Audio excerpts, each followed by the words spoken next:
Réveille-toi, réveille-toi, Jésus, Jésus revient bientôt.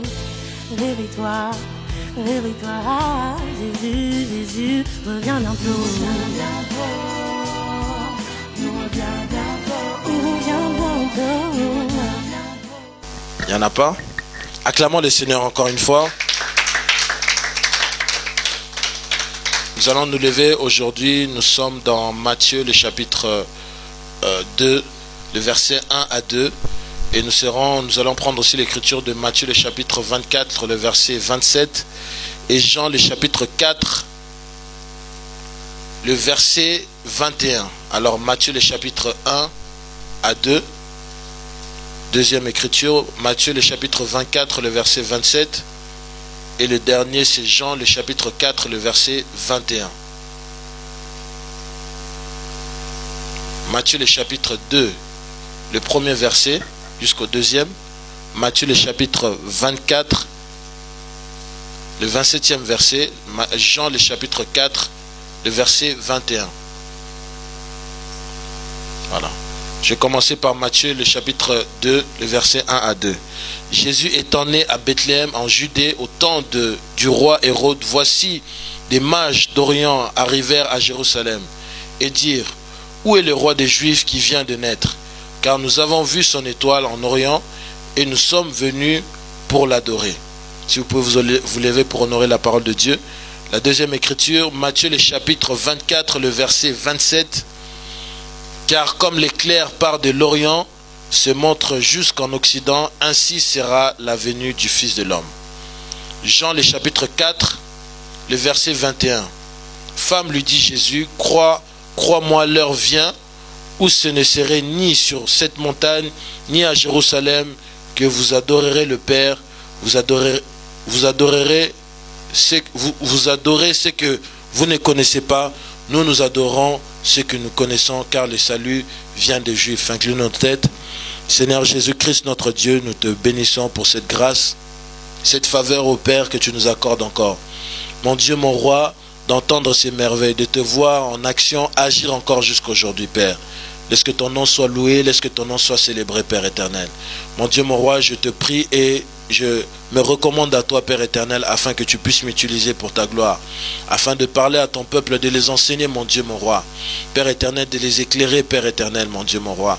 Je prie aussi, Père éternel, que tu puisses exaucer toute personne qui est dans ce lieu, mon Dieu, mon roi, et que tu puisses résoudre tous les problèmes, mon Dieu, mon roi, de chaque personne qui est dans ce lieu.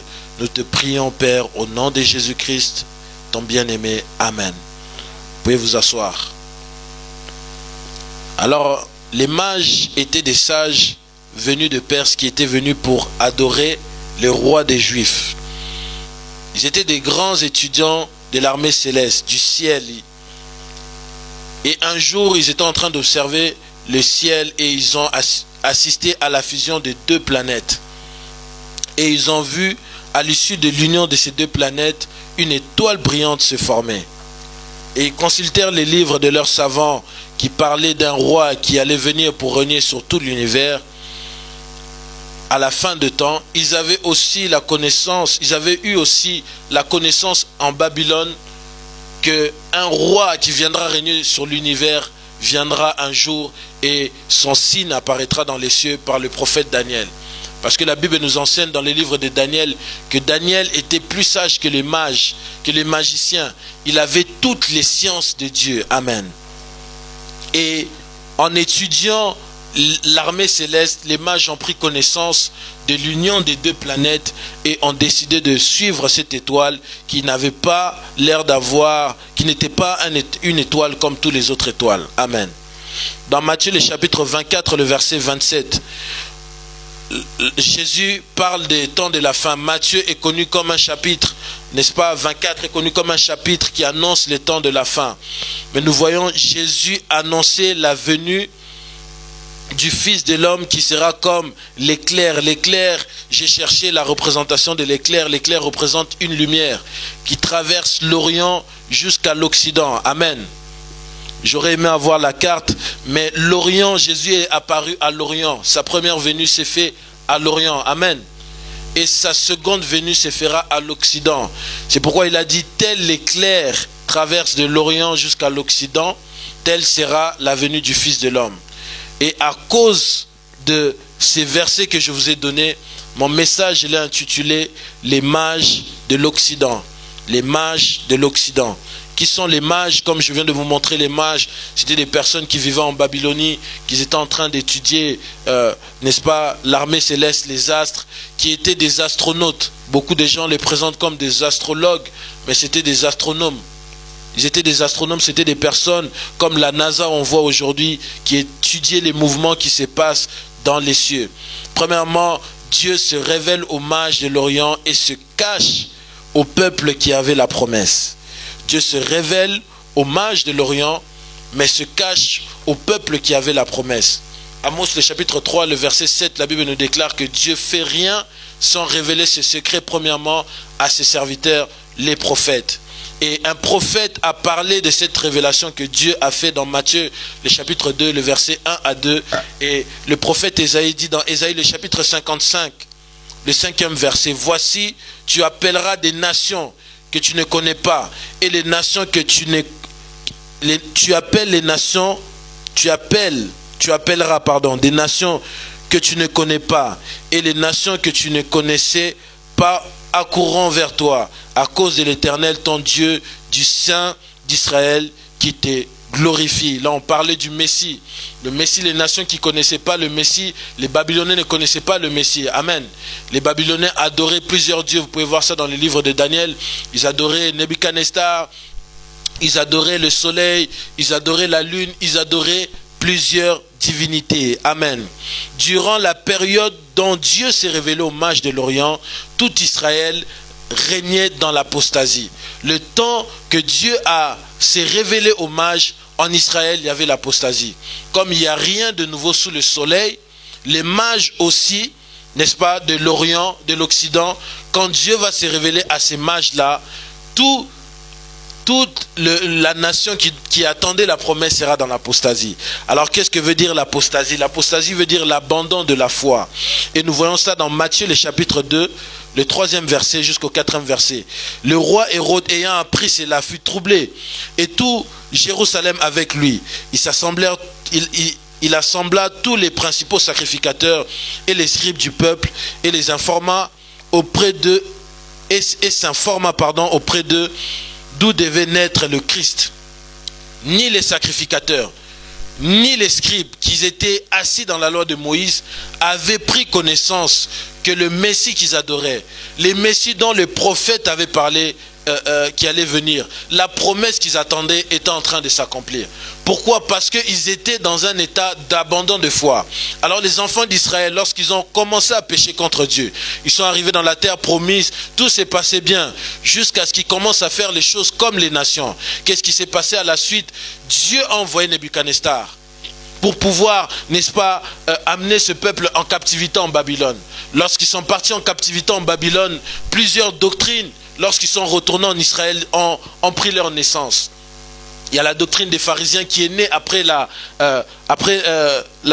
captivité en Babylone. Les sadducéens, les pharisiens, ainsi de suite. Et ces doctrines ont ramené la mort dans l'église. Ont ramené la mort chez les Juifs. Et les Juifs n'observaient plus la parole de Dieu, ils observaient la tradition de Dieu. Et si vous vous renseignez la tradition des hommes, si vous vous renseignez dans l'histoire des Juifs, vous allez voir que le tumulte est né juste après la captivité de Babylone. Les rabbins, le mouvement rabbinique est né juste après la captivité de Babylone. Mais nullement dans la loi de Moïse, Dieu avait établi les rabbins, les synagogues, ainsi de suite. Amen. Et alors, Jésus vient dans un moment de confusion. Amen. Jésus vient dans un moment de confusion. Après le retour, comme j'ai dit, de Babylone, plusieurs mouvements prennent naissance qui n'observaient pas la loi de Dieu. Et Dieu, quand il se révèle aussi aux mages de l'Occident, j'aimerais expliquer ça. Si je peux avoir le tableau, si le frère aussi peut me faire une carte de Israël jusqu'aux États-Unis. Vous remarquerez, il y a deux nations que Dieu a utilisées puissamment. Il y a les États-Unis, il y a l'Israël et les États-Unis. Amen. Combien savent que la première nation, Dieu s'est révélé, c'était Israël? Et la nation qui a prêché l'évangile de Dieu comme ce n'est pas permis, c'est les États-Unis. On voit des grands serviteurs de Dieu qui sont sortis des États-Unis, Finney, Oral Roberts, des grands évangélistes qui ont ramené un grand mouvement. Même le Saint-Esprit est apparu la première fois à Jérusalem et la seconde fois que le Saint-Esprit est réapparu, c'était aux États-Unis. Amen. Et ces deux nations ont une destinée prophétique. Maintenant, Jésus dit tel l'Orient, telle la lumière s'élève à l'Orient, se couche à l'Occident. L'Orient c'est Israël, c'est l'Est. Et l'Occident c'est l'Ouest. Lorsque vous prenez Israël, vous prenez l'Occident d'Israël, c'est l'Ouest d'Israël, vous tombez automatiquement aux États-Unis. Et durant ce temps, cette lumière a traversé ce qu'on appelle les 7 âges de l'Église. Amen. Je vais vous éclairer avec ça, si le tableau peut venir rapidement, je reviendrai dessus. Mais l'apôtre Paul dit, dans 2 Thessaloniciens, le chapitre 2, le verset 3, que personne ne vous séduise d'aucune manière, car il faut que l'apostasie soit arrivée auparavant, et qu'on ait vu paraître l'homme du péché, le fils de la perdition. Et les Thessaloniciens se posaient beaucoup de questions concernant le millénium, concernant la résurrection, les gens qui sont morts, quel sera leur sort? Et l'apôtre Paul les répondait par des lettres. Il les a écrit cette lettre pour parler concernant la venue du Seigneur. Il était en train de leur dire, Thessaloniciens, ne vous inquiétez pas, avant que le Seigneur puisse venir, l'apostasie doit être là. Voyez-vous, l'apostasie qui a régné au temps des Juifs, au temps du soir des Juifs, le même apostasie est venue encore pour nous, l'Église de Dieu. Et les mages que je vous parle sont des gens qui viennent de plusieurs nations, qui viennent entre autres de la Babylonie. Amen. Et quand maintenant Dieu se révèle à ces gens-là, amen, et qui voient son étoile, l'Église est dans un état d'apostasie. Les Juifs avaient reçu la promesse, n'est-ce pas, qu'ils allaient recevoir leur Messie, le roi qui allait sauver tout le monde et qui allait sauver les Juifs. Mais nous aussi, nous avons reçu une promesse. Jésus a dit dans le livre de Matthieu, je m'en vais vous préparer une place, afin que là où je suis, que vous aussi vous soyez. Amen. Mais pendant ce temps, l'Église s'est endormie par des credos et des dénominations. De la même façon, après la captivité, les Juifs ont changé la parole de Dieu en tradition d'homme. De la même façon, l'Église, après la captivité de l'Église catholique, l'Église a changé la parole de Dieu par des credos et des traditions. Que celui qui a compris, qui dise Amen. Et après l'Église catholique, plusieurs dénominations ont commencé à naître. Il y a l'Église catholique elle-même qui est la mère de toutes les dénominations, qui a engendré les protestants. Les protestants qui ont engendré les baptistes qui ont engendré les méthodistes qui ont engendré les presbytériens, ainsi de suite les dénominations sont engendrées. Et ainsi on n'observe pas toute la parole de Dieu, nous nous basons sur nos credos et sur nos dogmes. Et le problème est là, de la même façon, amen, que les Juifs ne se sont même pas rendus compte que le Messie qui priait dans leur temple tous les samedis, qui prenait la Bible, qui lisait que le Messie va venir, il était là. De la même façon, aujourd'hui, les églises prêchent, Jésus revient bientôt, mais à cause des credos et des dogmes, ils ne savent même pas comment ce Jésus viendra. Il n'y a rien de nouveau sous le soleil. Frères et sœurs, ne soyez pas impressionnés par un prédicateur qui vous dit que Jésus revient. Oui, Jésus revient, mais il revient de quelle manière? Tu ne m'aides pas en me disant que Jésus revient. Oui, Jésus revient, mais il revient de quelle manière? Et comment est-ce que je vais me préparer? C'est ça qui vous aidera à aller auprès du roi. Et les Juifs aussi, ils étaient là. Ils disaient, oui, il va venir. Le Mashiach viendra. Il nous sauvera de la main des Romains. On ne continuera pas à souffrir. Mais lorsque ce Messie est né, c'est les païens qui sont partis l'adorer.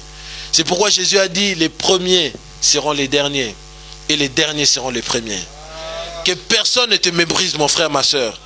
Les gens qui croient toujours être spirituels, c'est les gens qui ratent quelque chose venant de la part de Dieu. Jésus donne la parabole de 2 personnes. Une personne qui était pharisien, qui se tenait devant la face de Dieu. Et l'autre qui était républicain, qui se frappait le torse, qui disait, Seigneur, aie pitié de moi, je suis un homme de péché. Et l'autre a commencé à se glorifier. Il disait, Seigneur, moi je paye ma dîme. Je ne suis pas comme ces républicains qui volent les gens. Et Jésus pose la question à la fin. Entre ces 2 personnes, qui a été pardonné? Qui est retourné pardonner, frères et sœurs? On peut vous parler de Jésus. La confusion règne tellement. L'apostasie, la confusion règne. Les gens viennent parler au nom de Dieu. C'est que le prophète Jérémie a dit. J'en veux à ces prophètes qui prophétisent le nom de l'Éternel alors que l'Éternel n'a pas parlé. On vous dit des choses. S'il n'y a jamais eu un temps de séduction que le temps que nous passons actuellement. Et ce soir, je viens parler aux mages de l'Occident. Et les mages de l'Occident qui ont vu son signe, son étoile, la lumière qui jaillit dans les ténèbres du soir. C'est pourquoi le prophète Zacharie, qui était un prophète, annonçait une prophétie du temps de la fin. Il dit dans Zacharie le chapitre 14, le verset 7, ça serait un jour unique, connu de l'Éternel, et qui ne sera ni jour ni nuit, mais vers le soir, la lumière apparaîtra. Ça sera un jour connu de l'Éternel seulement. Quel est le jour connu de l'Éternel seulement? C'est l'enlèvement. Jésus dit, ni le Fils, ni les anges le connaissent. Si quelqu'un est béni, ils disent Amen. Frère aussi, si vous pouvez avancer vite, parce que je commence à avancer déjà dans ma prédication. Un truc rapidement. Non, juste la carte des nations, parce que je vais faire le trajet. Pas séparer Israël. Vraiment la nation, tous les nations. Les quatre continents. Juste les 4 continents et moi-même je vais me débrouiller. Et on dit qu'au temps du soir, la lumière paraîtra. Quelle est cette lumière? C'est Christ, l'étoile brillante du matin, qui apparaît pour pouvoir nous éclairer. Parce que nous sommes dans les temps des ténèbres. Nous sommes dans les temps de Sodome et Gomorrhe, où la parole de Dieu n'est pas prêchée, où les hommes se tournent vers le bien de ce monde et ne voient rien de tout ce que Dieu fait. Je vous le dis, frères et sœurs, il est plus tard que ce que vous croyez. Les nations commencent à parler des guerres. Mais vous allez seulement dans des endroits où on vous prêche matin, midi, soir, tu seras béni, tu seras riche, tu seras grand. Mais vous ne voyez pas que c'est la fin. L'apôtre Paul dit, ils ont pour Dieu ce genre de prédication, leur ventre. Vous voyez ce qui se passe avec le terrorisme. Tout ça, c'est des signes que Jésus revient bientôt. C'est ça les signes de son étoile qui vous avertit, vous devez suivre Christ pour pouvoir aller à l'enlèvement. Frères et sœurs, on est tellement distraits. On veut tellement les choses de ce monde. Les lois sont en train d'être votées. L'anarchie est en train de rentrer dans le monde. Le racisme, Dieu vous avait parlé de ça ici, qui allait se passer aux États-Unis. N'est-ce pas que c'est en train d'arriver? Et ce message était lié avec les tétrades. Frère, tu le fais trop grand. En fait, il faut le faire dans un plan, juste un seul plan. Toutes les nations, parce que je vais faire un trait avec. Ok, c'est pas grave, je vais le faire. Amen. Tiens-moi juste le micro. Je vais vous expliquer quelque chose. Le voyage que Dieu a fait avec les âges de l'Église.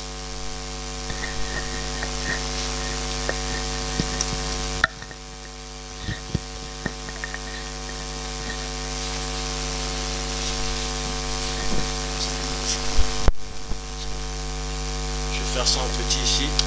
Alors ici, il y a l'Amérique. Il y a l'Amérique. On essaie de se débrouiller. Amen. Là, il y a l'Afrique. Là, il y a l'Europe. Israël doit être aux alentours de là. Et là-bas, c'est l'Asie. Là, il y a l'Océanie. Il faut se décaler juste pour les gens qui vont regarder. Jésus a dit, comme la lumière apparaît à l'Orient. L'Orient, c'est l'Est. L'Est. Et traverse jusqu'à l'Occident. Telle sera la venue du Fils de l'homme. Donc, l'Orient, il est apparu là, n'est-ce pas? Jean le chapitre 8, je suis la lumière du monde. Quiconque me suit ne marche pas dans les ténèbres. C'est Jésus qui s'identifie comme la lumière. Et cette lumière, pour arriver à là, il a fait les 7 âges de l'Église. C'est ce que la Bible dit dans le livre d'Apocalypse. Le premier âge, l'âge d'Éphèse, l'âge de Thyatire, l'âge de Pergame. Jusqu'à la fin. Frères et sœurs, vous devez savoir dans quel temps vous vivez. Parce que la grâce n'est pas éternelle. Dieu a promis dans les Écritures un jour de retourner auprès des Juifs. Amen. Alors Dieu a commencé son mouvement ici avec la Pentecôte. L'Église est née. Et l'Église a commencé à s'éparpiller partout dans le monde. Et Dieu est venu. Il est passé là, quand l'église était fermée en Europe. En Europe, quand l'église était prise en otage par l'église catholique. Amen. Dieu a utilisé un homme qu'on appelle Martin Luther. Dieu a utilisé Martin Luther. C'était Christ, c'était la lumière. C'était pas au temps du soir. Parce que l'étoile brillante du matin, on ne le voit pas le matin. On le voit le soir. Amen. Quand il fait très noir, c'est là où on voit l'étoile brillante du matin. C'est-à-dire quand les ténèbres règnent, c'est là où on le voit. Même dans ta vie, si Dieu ne se manifeste pas, Dieu attend que les ténèbres puissent régner afin que le témoignage puisse être plus grand. Et ensuite, il est passé là. Il est passé en Angleterre. Dieu a utilisé beaucoup de serviteurs de Dieu, comme John Wesley, comme Whitefield. Dieu a utilisé beaucoup de serviteurs de Dieu. C'est le mouvement qu'il a commencé à faire. Et ensuite, Dieu, après ça, et Dieu est parti finir ici, aux États-Unis. Et si vous prenez dans votre carte, vous prenez la carte, même vous demandez à Wikipédia, l'Occident d'Israël, ça tombe directement aux États-Unis. C'est pourquoi vous voyez ces deux nations, Dieu les a utilisées puissamment. Et de la même façon, Israël est né selon une destinée, selon la volonté de Dieu. Les États-Unis est né selon la volonté de Dieu.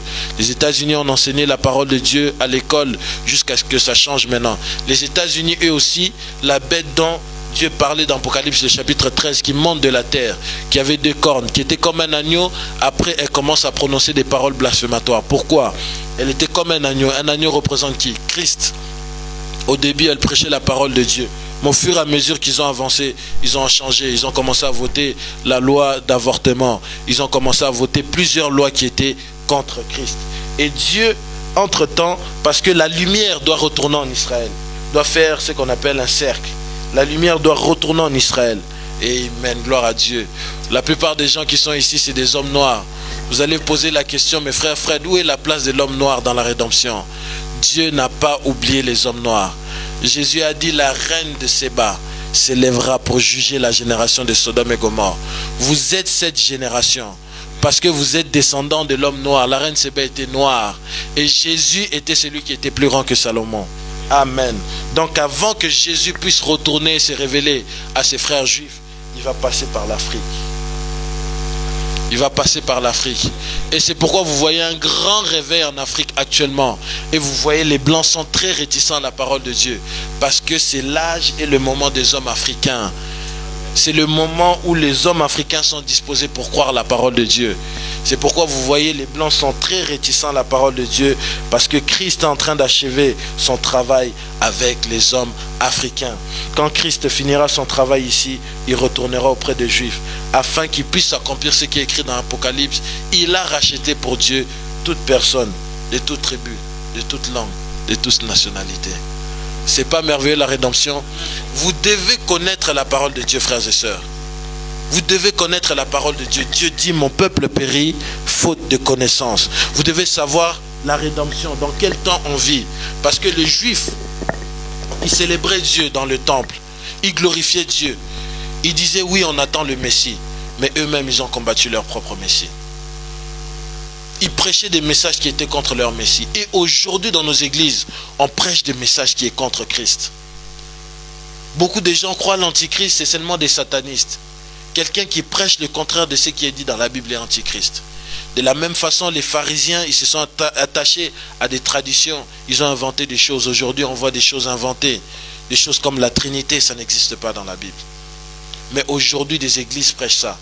Est-ce que vous croyez que ces églises-là auront la connaissance lorsque Jésus viendra dans sa seconde venue? Non, il n'y a rien de nouveau.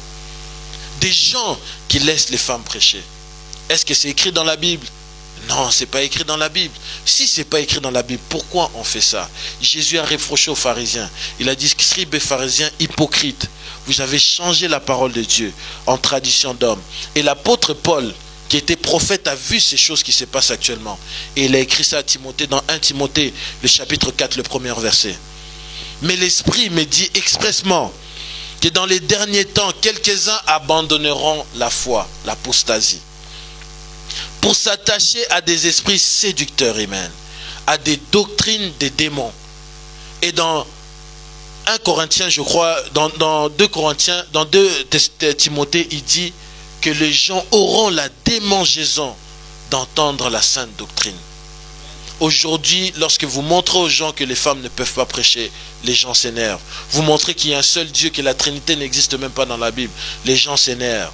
Lorsque vous montrez aux gens que Jésus-Christ revient, les gens s'énervent. Parce que la foi vient de ce que l'on entend. Ce que l'on entend vient de la parole de Dieu. Qu'est-ce que vous entendez? Est-ce que vous allez faire comme Ève, écouter la voix du serpent ou écouter ce que Dieu a dit? Beaucoup d'églises se sont corrompues comme Ève. Au lieu d'écouter ce que Dieu a dit, ils ont voulu écouter l'interprétation des hommes, écouter l'interprétation de Satan. Est-ce que Dieu a réellement dit que les femmes ne peuvent pas prêcher? C'est ça le diable. Le diable, il peut prendre la parole de Dieu, mais le diable va juste le tordre un peu et ça ne serait plus la vérité. 1% que vous enlevez dans la parole de Dieu fait que c'est plus la vérité, c'est plus la parole de Dieu. Dieu a 100% de vérité. Il ne peut pas, vous ne pouvez pas avoir 50% de la vérité. Vous devez avoir 100% de la vérité.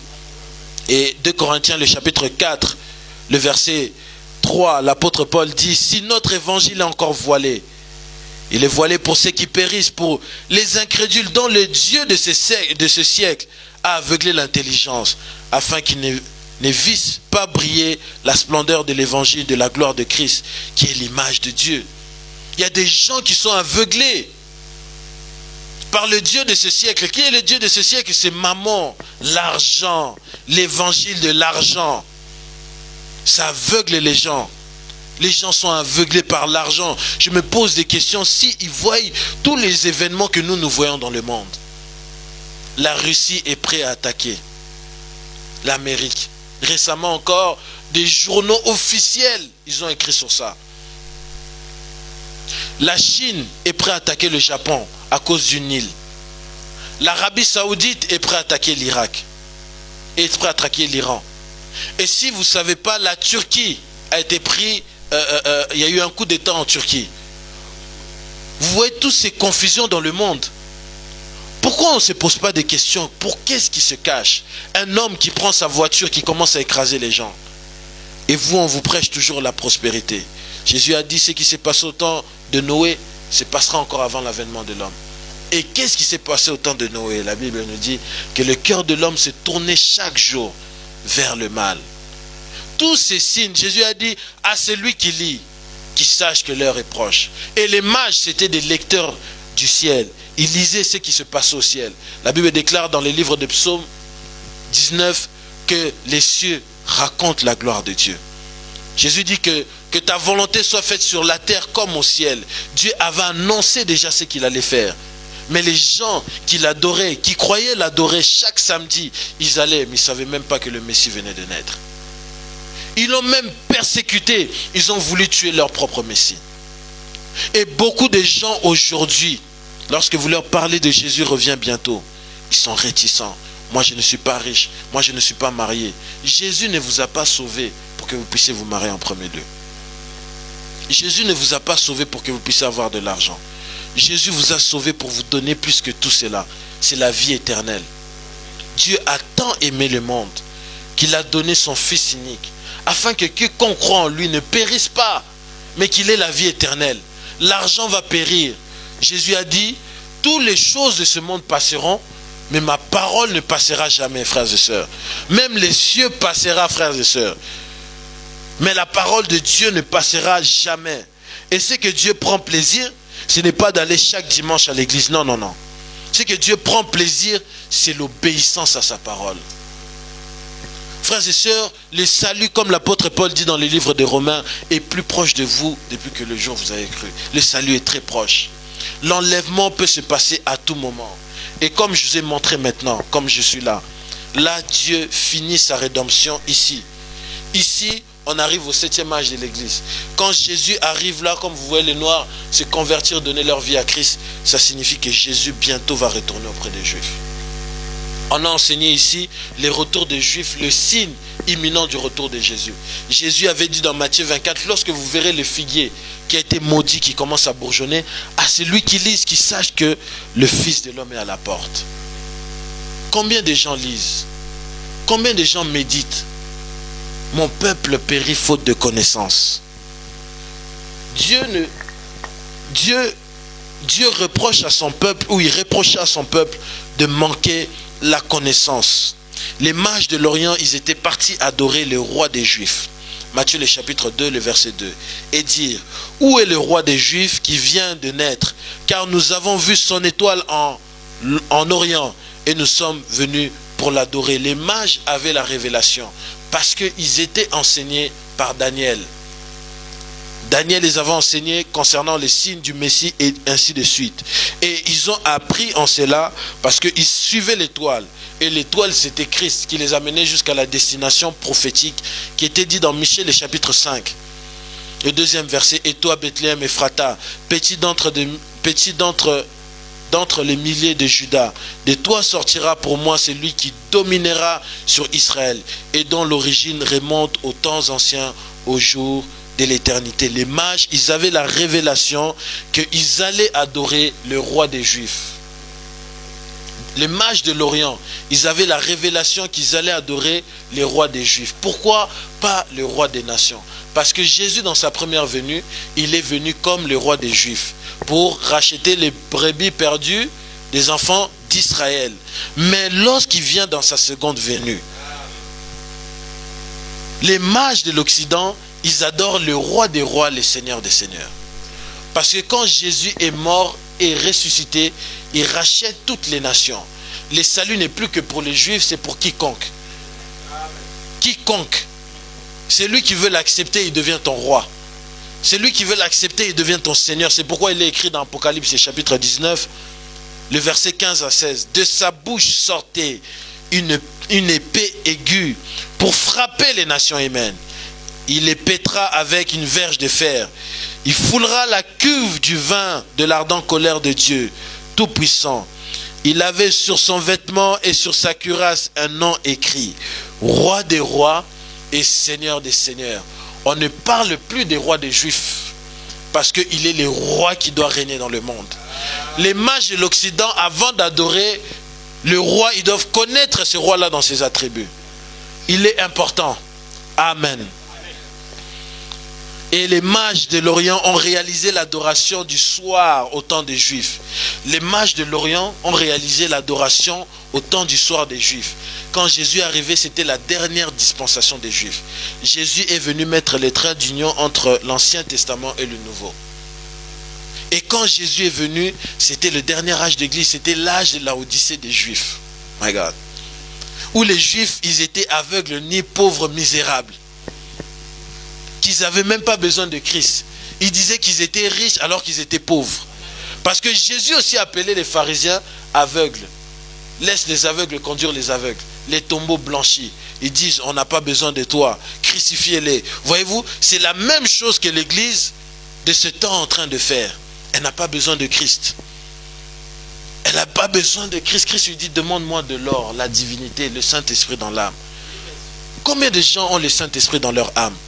Vous allez à l'église tous les jours, qu'on ne vous montre pas sans la nouvelle naissance, vous ne rentrerez jamais dans le royaume des cieux. Et la nouvelle naissance se fait par le baptême du Saint-Esprit. La nouvelle naissance ne se fait pas quand vous allez à une église, on écrit votre nom. La nouvelle naissance ne se fait pas parce qu'on vous dit, vous avez cru, maintenant que vous avez cru à ça, vous êtes sauvé. Non. Vous devez connaître une expérience avec le Saint-Esprit. Jésus a dit à ses apôtres, ne bougez pas, allez pas évangéliser. Attendez ici, le Saint-Esprit venant en vous et vous serez mes témoins. Alléluia. Le Saint-Esprit est important dans nos vies, frères et sœurs. C'est par même la puissance du Saint-Esprit que nous serons propulsés pour aller au ciel. Parce que c'est le Saint-Esprit qui sera en nous, qui va transformer notre corps corruptible en corps incorruptible. Et qui nous ramènera dans la gloire. J'aime quand on parle des choses éternelles. Nous ne parlons pas trop de l'argent ici. Parce que nous savons que l'argent passera. Mais nous savons que les choses éternelles ne passeront jamais. Qu'il y a quelque part au ciel, Dieu nous prépare des corps. Et nous rentrerons là-bas et nos corps seront transformés. Parce que ce monde n'est pas chez nous. On ne peut pas parler des choses de ce monde. Parce que nous savons que nous sommes passagers. Nous sommes comme Abraham, nous sommes en train de traverser. Nous cherchons le pays de la promesse. Gloire soit rendue à Dieu. Parce que Dieu nous a préparé un endroit que l'œil n'a pas vu, que l'oreille n'a pas entendu. Mais Dieu a préparé ça pour les gens qui l'aiment. C'est pour vous que Dieu a préparé ça. Jésus a dit, je vais vous préparer une place. Jésus a dit, je ne vais pas vous laisser orphelin. Jésus ne t'a jamais abandonné, mon frère, ma soeur. Même ta situation que tu es en train de connaître, Jésus ne t'a pas abandonné. Il est parti te préparer une place. Qu'est-ce que la bénédiction? On vous ment sur la bénédiction, vous devez faire ça. Paul, il a dit, c'est simple. Béni soit Dieu, livre d'Éphésiens, qui nous a bénis, Éphésiens le chapitre 1, de toutes sortes de bénédictions dans les lieux célestes. Vous êtes déjà bénis. On ne peut pas maudire celui qui est béni. Et on ne peut pas bénir ce que Dieu a déjà béni. Personne ne peut toucher à ta bénédiction. Toi, juste arrange ta vie avec Dieu et tu verras la main de Dieu dans ta vie. Les enfants d'Israël, frères et sœurs, je vais vous dire quelque chose. Quand ils sortaient du camp de Dieu, ils ne pouvaient jamais être bénis. Pour qu'ils puissent être bénis, ils devaient retourner à la parole de Dieu.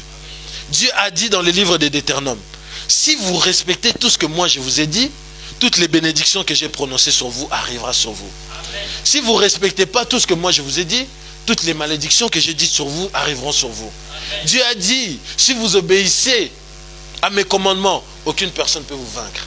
Amen. Si vous n'obéissez pas à mes commandements, même le plus petit des nations vont vous vaincre. Amen. Mon frère, ma soeur, si les démons qui te combattent ou les sorciers de ta famille, ils arrivent à te vaincre, c'est à cause de toi. Amen. Traite ce problème et tu verras la main de Dieu. Amen. Et Amen, alléluia. Et l'étoile ne brillait pas le matin, mais plutôt le soir. Et c'était le temps du soir. Et Dieu se révèle au temps du soir chez les nations, ici, aux États-Unis, puissamment. On a vu des miracles qu'on n'a pas vus ici. On a vu des gens, Dieu sortir des puissants évangélistes comme Oral Roberts, qui ont ramené la guérison divine pour plusieurs personnes.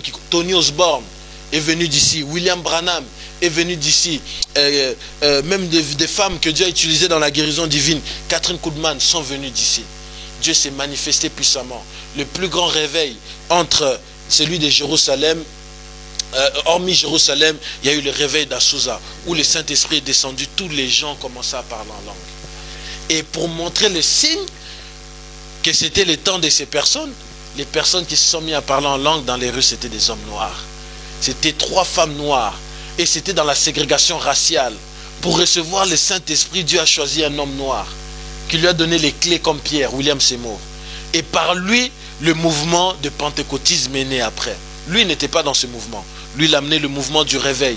Mais les gens ont fait de ça une dénomination et ils ont créé le pentecôtisme. Frères et sœurs, la dénomination tue. Parce que la dénomination, on s'arrête sur une parole et on ne croit pas à l'autre parole. Le baptême du Saint-Esprit ne se fait pas par le parler en langue. Ce n'est pas biblique. Frères et sœurs, ce n'est pas biblique. Excusez-moi de vous dire ça.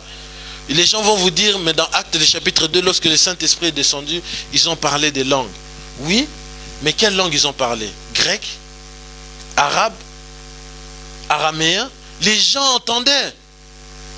Mais les parlants en langue que les pentecôtistes disent aujourd'hui, ce n'est pas la même chose. Ils confondent le parlant en langue où on parle à Dieu tout seul, 1 Corinthiens le chapitre 4, où Paul il dit, c'est lui qui parle en langue ne parle pas aux hommes, mais plutôt à Dieu. Ce n'est pas pour édifier l'église, c'est à Dieu. Mais c'est lui qui prophétise, édifie l'église. Et Paul dit, c'est lui qui parle en langue, qui demande aussi l'interprétation. Et Paul il dit, c'est lui qui parle en langue, s'il ne donne pas l'interprétation, il doit se taire.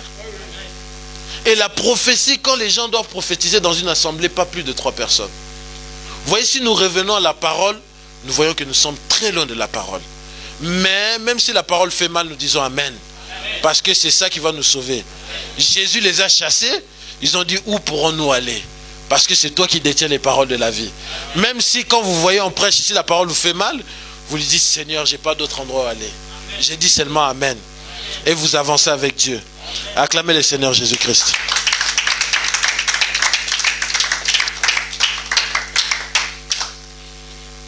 Et les mages de l'Orient doivent réaliser l'adoration au temps du soir, car ils doivent quitter Babylone pour aller à la rencontre du roi à Jérusalem. Les mages ont quitté Babylone. Que veut dire Babylone? C'est la confusion. Beaucoup de gens sont confus. Beaucoup de gens ne savent pas qui est Jésus. Beaucoup de gens, ils ne savent même pas dans quel âge on est. Si quelqu'un vous pose, ah ma soeur, mon frère, on est dans quel âge de l'église? Jésus a dit, vous me connaissez, vous ne pouvez pas être surpris de mon temps. Dieu a envoyé la parole, la Bible, pour vous. Si Dieu nous a établis, ce n'est même pas pour nous, Dieu nous a établis pour vous. Parce que vous avez de la valeur à ses yeux. Et Dieu veut que vous connaissiez sa parole. Et Dieu ne peut pas venir, souvent Dieu ne peut pas venir lui-même à vous. Corneille, un homme qui servait Dieu. Pourquoi Dieu ne s'est pas révélé à lui directement? Dieu envoie un ange pour lui dire, tu dois aller chercher un homme Pierre.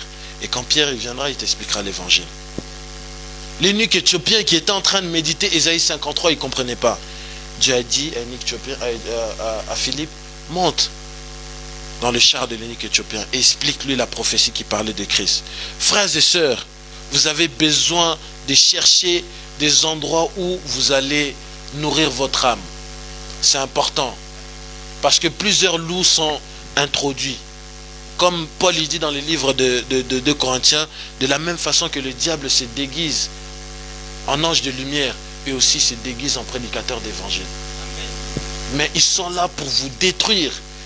Ils sont là pour vous piller vos poches. Ils regardent que leur bien, ils regardent leur ventre. Vous êtes un peuple de Dieu. Vous êtes précieux aux yeux de Dieu. Et c'est avec crainte et tremblement que je vous prêche et que je vous dis la vérité, parce que je sais que je paraîtrai devant lui. Et que si je fais du mal à un de vous, je justifierai ça. Il a dit, malheur à celui qui fera du mal à l'un de ses petits. Il vaudra mieux pour lui qu'il ne soit même pas né. Vous imaginez la sentence. C'est pourquoi l'apôtre Jacques dit, ne vous précipitez pas tous à prêcher. Parce que Dieu jugera sévèrement les gens qui prêchent.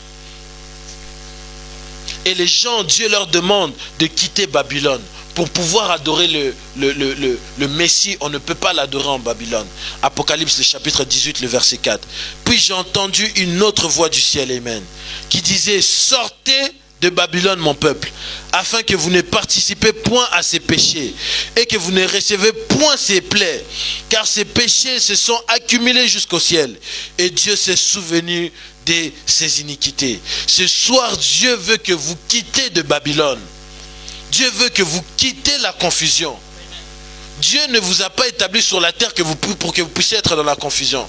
C'est pourquoi le prophète Joël dit dans Joël 2, le verset 27, et vous saurez que je suis au milieu d'Israël, que je suis Yahweh, votre Dieu, et qu'il n'y a point d'autre, et mon peuple ne sera plus jamais dans la confusion. Le souhait de Dieu, c'est que nous ne soyons pas dans la confusion. Le souhait de Dieu, ce n'est pas qu'un pécheur puisse mourir dans son état de péché. Mais si nous ne prêchons pas aux pécheurs, comment est-ce que le pécheur saura ça, c'est pas bien?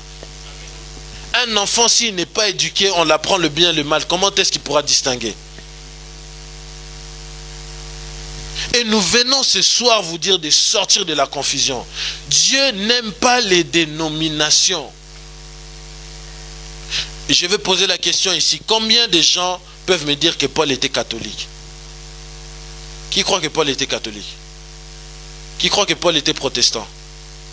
Qui croit que Pierre était baptiste, évangélique, adventiste, pentecôtiste, kimbanguiste, branhamiste? Qui croit tout ça? Si Paul ou tous ces gens-là n'étaient pas ça, mais pourquoi nous disons, moi je suis de l'église des réveils, moi je suis de l'église évangélique, moi je suis de l'église de Jésus-Christ, le rocher des âges, qui a bâti son église sur la révélation, dont les portes de l'enfer ne prévaudront rien, frère. Parce que c'est fondé sur le fondement, ils ont pour fondement Christ. Et les dénominations ont pour fondement leur dénomination. Nous nous croyons comme ça, nous nous voyons comme ça. Et pourtant la Bible contredit ça. J'avais prêché à une sœur, on lui a montré des choses qui n'étaient pas bibliques. Cette sœur, elle a dit, même si je vois ça, mais je croirai toujours ça parce que je vois des miracles. J'ai dit, oh Seigneur, Jésus a dit, en ce jour-là, plusieurs viendront vers moi, mais diront, Seigneur, n'avons-nous pas prêché en ton nom? N'avons-nous pas fait des miracles en ton nom? Qu'est-ce que Jésus les a répondu? Arrière de moi, vous qui commettez l'iniquité. Frère, on ne connaît pas un vrai prédicateur par les miracles. Le diable peut faire des miracles. Le diable peut prophétiser. On reconnaît un vrai serviteur par les fruits. Quels sont les fruits? Les fruits ne mentent pas, l'amour, la fidélité, la patience, la tempérance. C'est ça les fruits qui reflètent une personne. Ça, c'est un serviteur de Dieu. Jésus dit, aimez-vous les uns les autres. C'est comme ça qu'on saura que vous êtes de moi.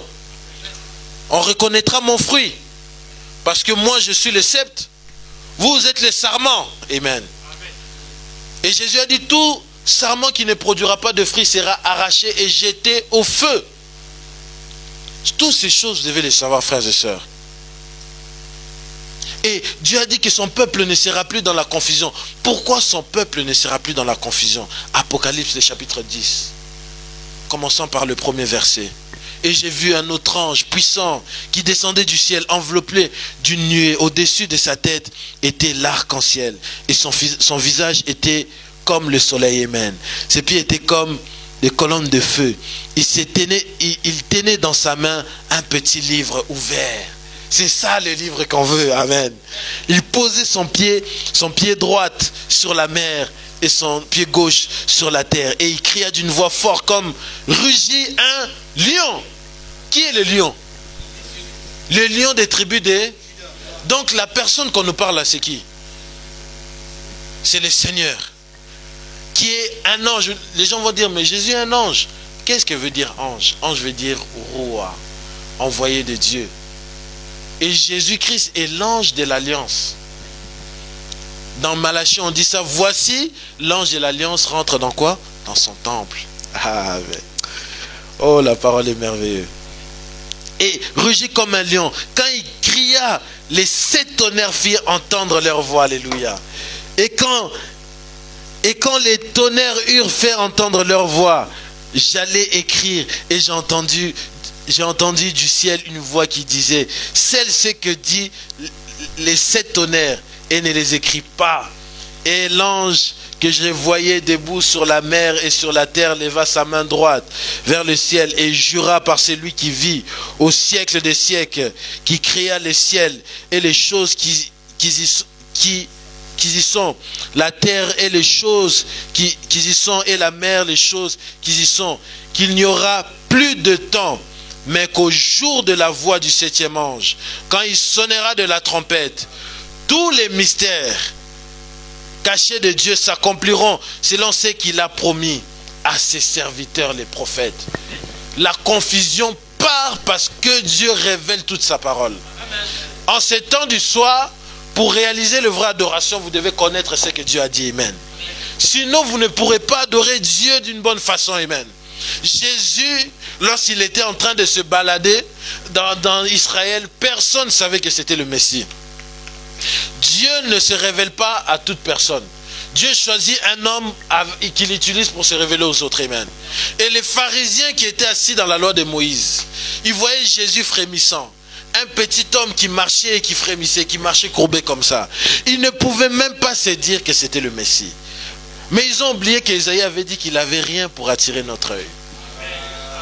Ils attendaient un Messie glorieux, avec des chars, costaud comme Saoul. Mais il est venu petit comme David. Amen.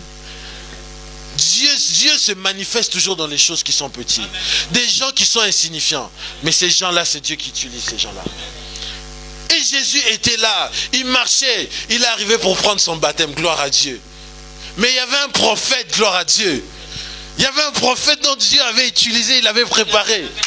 Pour ce jour-là, mon Dieu, mon roi. Il a dit, voici l'agneau de Dieu, qui ôte les péchés du monde. Les gens cherchaient l'agneau, frères et sœurs. Comme leur père cherchait de la manne, ils cherchaient le pain que Dieu les avait envoyé.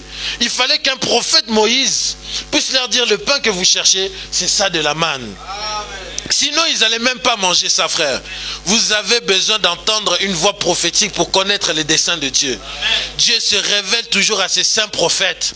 Et Dieu ne peut pas être alpha sans être oméga. Si on a révélé l'agneau, Jésus, lorsqu'il vient dans sa seconde venue, ne vient plus comme l'agneau. Il ne revient plus comme l'agneau. L'agneau, c'est lui qui pardonne vos péchés. C'est lui qui meurt à la croix pour vous. C'est lui qui se fait petit. C'est lui qui se fait serviteur. Mais le lion, il est celui qui vient juger. On vous a lu quand, dans Apocalypse chapitre 19, il vient pour vider la cuve de la colère de Dieu. Jésus a dit, vous verrez le Fils de l'homme revenir dans toute sa gloire. Qu'est-ce qui va venir dans toute sa gloire? Pour juger les nations. Il revient comme fils de David. Sa première venue, il est venu comme le Fils de l'homme, le prophète. Sa seconde venue, il est venu comme le Saint-Esprit. Dieu dans votre âme. sa troisième venue, il vient comme le fils de David pour régner sur la terre, pour être le roi de toute la terre. Et quand il vient dans cet attribut, il faut aussi qu'il y ait un Jean-Baptiste. Il faut aussi qu'il y ait un Jean-Baptiste qui puisse dire, voici l'époux, allez à sa rencontre. Matthieu, le chapitre 25. Qu'est-ce que la Bible dit? Alors que les vierges se sont endormies, gloire à Dieu. Les vierges se sont endormies. Les vierges dont Jésus est mort pour eux. Il y avait des sages et des folles. Les sages, malgré qu'elles se sont endormies, elles ont gardé leur lumière et de l'huile. Mais les folles n'avaient plus d'huile. Il n'y avait plus de lampe dans leur lumière. Mais à minuit, c'est là où les ténèbres règnent. C'est là où les ténèbres sont forts. Et une voix s'est fait retentir, amen. Si cette voix ne retentissait pas, ils allaient rater l'époux. Gloire à Dieu, oh my God. Oh, j'aime la parole. Si la voix ne retentissait pas, ils n'allaient pas connaître l'époux. Et on dit qu'une voix cria. On ne nomma pas cette voix-là. Parce que la voix le matin a crié dans les déserts. Une voix crie dans les déserts. À planifier les chemins des chantiers de l'Éternel. Notre Dieu qui vient. Une voix aussi devait crier. Jésus ne peut pas être alpha sans être oméga. Il est alpha et oméga. Le commencement et la fin. Donc s'il est au commencement, il doit être aussi à la fin. On le retrouve à la fin dans Matthieu 25. Il dit une voix crie à minuit. Voici l'époux. Quand il vient plus comme un agneau. L'époux, le roi. Il vient chercher sa reine. Aller en sa rencontre. Aller à sa rencontre veut dire quoi? Aller en l'enlèvement. Donc il doit avoir un prophète qui doit venir vous prêcher. Comment est-ce que vous devez rencontrer Jésus? Vous êtes Rebecca. Sans Eliezer, vous ne pourrez pas reconnaître ça, c'est Eliezer. C'est Eliezer qui doit vous présenter auprès d'Isaac. Que Dieu vous bénisse. On va continuer encore. Amen. Vous aimez la parole?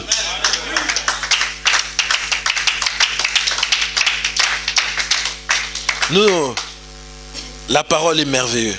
Et Dieu révèle toute sa parole à ce qu'il a promis. C'est pourquoi on peut vous parler des 7 âges de l'église aujourd'hui. On peut vous parler des messagers Paul, ce grand prophète de Dieu. Combien connaissent l'apôtre Paul? Qui était Saul, qui s'est converti et est devenu un grand apôtre. Il a utilisé Martin Luther, un grand serviteur de Dieu aussi, qui a commencé la réforme, qui a sorti l'église de l'église catholique et qui a montré que nous ne sommes pas sauvés selon les œuvres, mais que nous sommes sauvés selon la foi. Et Dieu est parti là, il a utilisé un grand homme, un messager, John Wesley, un homme puissant, qui a prêché l'évangile et qui ne s'est même pas fatigué, qui a ramené le mouvement des missionnaires, qui a ramené la structure où aujourd'hui vous pouvez me voir, je prépare une prédication structurée. C'est lui qui a ramené ça. Et puis Dieu est descendu ici. Il a utilisé 2 hommes. Celui que je vous ai dit, l'homme noir, William Seymour, ici. Il a utilisé un homme blanc, Barclay, lui qui était à l'intercession. Et par leur prière, ils ont engendré un grand don, plusieurs grands dons. Oral Roberts, Tony Osborne, William Branham. Mais par la grâce de Dieu, quand il y a les réveils, c'est là aussi les grandes personnes naissent. Quand il y a les réveils, les grands hommes naissent. Et il y a un grand homme qui nous a ramenés à retourner à la foi apostolique. Si je vous prêche Jésus, retournez à Jésus, le baptême au nom de Jésus-Christ. C'est parce que Dieu a envoyé un homme au préalable, William Branham, qui a prêché que le baptême ne se fait pas au nom du Père, du Fils et du Saint-Esprit. Les apôtres ont baptisé au nom du Seigneur Jésus-Christ. Que la Sainte Seine ne se fait pas le matin. Que dans l'histoire de l'Église, la Sainte Seine se faisait le soir. Jésus a fait la Sainte Seine le soir. Et la Sainte Seine était accompagnée au lavage des pieds. Même l'apôtre Paul dit ça dans 1 Timothée chapitre 4. Il dit que les femmes veuves, pour qu'on puisse l'aider, ça doit être des femmes qui ont fait de l'aumône, qui ont servi le Seigneur, qui ont exercé dans les lavages des pieds. Voyez-vous, la Sainte Seine se fait aussi avec les lavages de pieds. Amen. Il a prêché comme l'apôtre Paul. Il a dit qu'il y a un seul Dieu, c'est le Seigneur Jésus-Christ, manifesté dans ses attributs glorieux. Nous savons que le Père, c'est un attribut. Le Fils, c'est un attribut. Le Saint-Esprit, c'est un attribut. Éphésiens, le chapitre 4, le 5e verset. Il y a un seul Dieu. Il y a un seul Seigneur. Quelqu'un peut le prendre. Comme ça, ne serait pas moi qui le lis. Éphésiens, le chapitre 4, le 5e verset.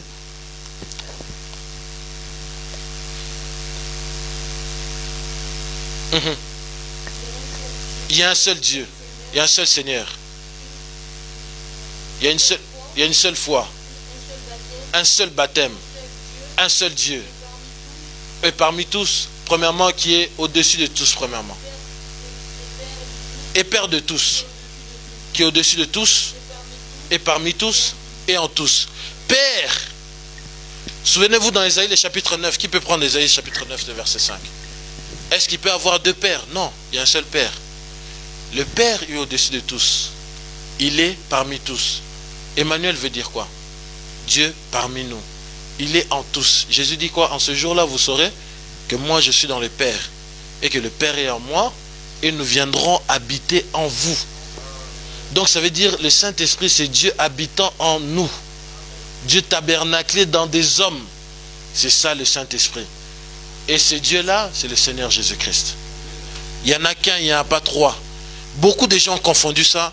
Ils ont établi Dieu le Père, Dieu le Fils, Dieu le Saint-Esprit. Non, non, non. Pour l'apôtre Paul, il a dit dans Galates chapitre 1, le 8e verset. Si même nous, ou un ange vous prêchez un autre évangile qu'on n'a pas prêché, qu'il soit anathème. Amen. On va prendre la dernière partie de l'écriture et puis je vais prendre des questions. Et les mages, on verra ça aussi dans Ézéchiel pour comprendre l'ange que je viens de dire, que j'ai dit que c'était le Christ. Prenez Ézéchiel chapitre 1, le verset 27. Les mages avaient la révélation de qui ils allaient adorer. Il est important d'avoir la révélation de qui vous adorez. Matthieu le chapitre 11, ils entrèrent dans la maison, virent le petit enfant avec Marie sa mère, se prosternèrent et l'adorèrent. Ils ouvrirent ensuite leur trésor et lui offrirent en présent de l'or, l'encens et de la myrrhe. Amen. Maintenant, ces choses qu'ils ont offertes, ça a une signification prophétique. Amen. L'or représente la divinité. L'encens représente les sacrificateurs. Hébreux le chapitre 7. Si quelqu'un peut le prendre, Hébreux le chapitre 7, le 5e verset, on dit que premièrement, le Melchisédek, c'est le roi de Salem, le roi de la justice, et qu'il est le sacrificateur pour toujours. Et ce Melchisédek-là, c'est Christ. Amen. Ils avaient la révélation que la personne qu'on va adorer, c'est un être divin, il est sacrificateur et il va mourir. Amen. La myrrhe servait pour pouvoir embaumer les gens.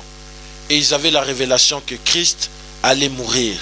Voyez-vous, les mages de l'Occident doivent aussi avoir la révélation de celui qu'ils adorent. Jésus, au temps du soir, n'est plus le Jésus qui était au matin. Ok. Jésus-Christ, du temps du soir, n'est plus le même Jésus, n'a plus le même attribut qu'il utilisait le matin. Le matin, quand l'église a commencé ici, c'était l'agneau de Dieu. Allez, faites de toutes les nations mes disciples. Dites-leur que le royaume de Dieu est proche. Quand on arrive ici à la fin, les sceaux sont ouverts. Un jour, je parlerai de ça. Parce que vous devez connaître ces choses. Dieu avait promis l'ouverture des sceaux. Et vous devez savoir qu'est-ce qui était caché dans les sceaux. Parce que je vous ai lu dans le livre d'Apocalypse, il est descendu avec un livre. Quand on dit qu'il a mis un pied sur la mer, un pied sur la terre, ça ne veut pas dire que c'est la mer et la terre réelle, c'est des symboles. La mer représente la religion. Parce que dans Apocalypse chapitre 13, la première bête sort des eaux. C'est l'église catholique. La deuxième terre, c'est les États-Unis. Où elle était comme un agneau. Après, elle a commencé à dire des paroles blasphématoires. Elle écrase les deux systèmes. Et pour pouvoir révéler la parole. C'est pourquoi il vous dit, sortez du milieu d'eux. Parce qu'il a écrasé les deux systèmes. Il est la pierre dont Daniel l'a parlé. La pierre qui descend sans le secours d'aucune main. Qui détruit tout le système babylonien, qui détruit tous les systèmes, et que cette pierre-là commence à grandir. C'est le royaume de Dieu. Dieu commence à grandir de plus en plus dans vos cœurs. C'est plus l'idolâtrie, c'est plus les systèmes. C'est Dieu maintenant qui rentre dans vos cœurs. Et Christ grandit dans votre cœur. Et voyez-vous, et vous devez avoir la révélation que Jésus, lorsque l'ouverture de sceaux se fait, Jésus n'est plus agneau. La Bible déclare, lorsque Jean pleurait dans Apocalypse, j'ai pris la référence, un ancien est parti le voir et dit, Jean ne pleure pas parce que l'agneau a vaincu et a brisé les sceaux. Mais on dit quand les sceaux ont été brisés, il a vu que c'était un lion. Le brisement des sceaux fait changer des dispensations. Il devient lion. Jésus, même quand il viendra nous prendre l'enlèvement, il ne sera plus agneau. Parce que quand il nous prend l'enlèvement, il ne pardonne plus le péché. Il est celui qui juge. C'est pourquoi beaucoup de gens, quand ils viendront à Jésus, Jésus leur dira, je ne vous ai pas connu, parce que la tribu lion n'est pas mort pour eux. C'est la tribu agneau qui est mort pour eux, qui écoute vos péchés, qui intercède pour vous. Mais la tribu lion, lui, il est là pour vous juger. Lui, il voit vos fautes. On lui ramène le dossier. C'est pourquoi je vous dis, le même Jésus qui est mort pour vos péchés, qui a rendu l'âme sur la croix, si vous ne saisissez pas la grâce qu'il vous accorde, c'est le même Jésus qui se tiendra au-devant de vous pour vous juger et vous envoyer en enfer. Que le Seigneur vous bénisse. Lèvons-nous, nous allons prier.